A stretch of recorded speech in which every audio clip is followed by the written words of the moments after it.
Do you know how to budget for translation? Rapport International, professional translation and interpretation services. In this video, I want to take you through some considerations you want to do as you're trying to figure out your budget.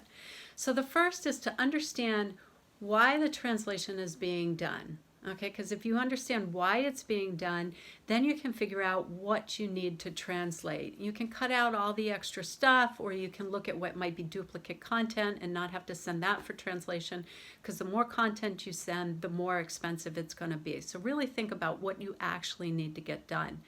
Then you want to define the project. Okay, so you know you're going to need translation, but is it in a layout file or is it a website? Because those are going to add some costs on. Yes, maybe your web developer can do it, or maybe you can do it internally, or maybe you want your translation house to do it, but you're going to want to think about who's going to do the layout. Because if you send a PDF over, or a Quark file, or an InDesign file, the translator is not going to work in that. We're going to take the text out for them, and then give it to them in a Word document or a Google Doc, and then they'll give us the translation back, and then somebody's got to put it in. So will it be the agency? So figuring that out. And then you also want to think about editing, because if you just have one person do the translation, that's going to be your cheapest, but there's some considerations about when you'd have an editor, and that's if something's very important. If it's very important, you want an editor. If it's very long, or if it's very technical, you're going to have an editor. So you can have a professional editor. If you have somebody in your company that is fully bilingual and can do that, we can certainly train them on about how to edit a translation. And then you can look at your longer term needs. If you have a one-off project, there's probably not discounts that could be built into it.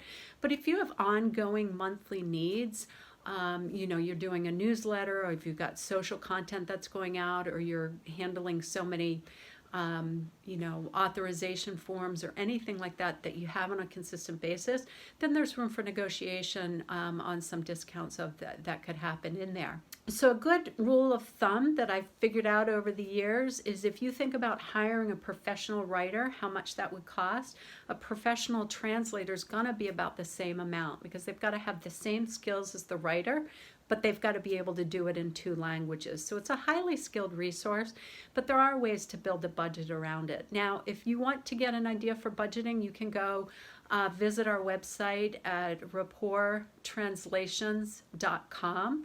And if you go into pricing and costs, or I guess it's costs and turnaround, you can go down in there, and we have some pricing packages that will give you an idea of what a fully loaded cost for translation would be. If you're looking at costs across competitors, make sure you're comparing apples to apples, because sometimes they'll give you competitors will give you a cheap per word price, but then they have all the additional fees of project management, quality control, and file prep. So all those things will be added in. So you want to know what the fully loaded cost per word is if you're looking at that. I hope this helps. We're always happy to help you work through a budget, either come up with a budget or figure out what the most strategic sense is for the budget that you have. So I hope this helps. We'll talk to you next time. If you found this video helpful, please share it, leave a comment, and subscribe.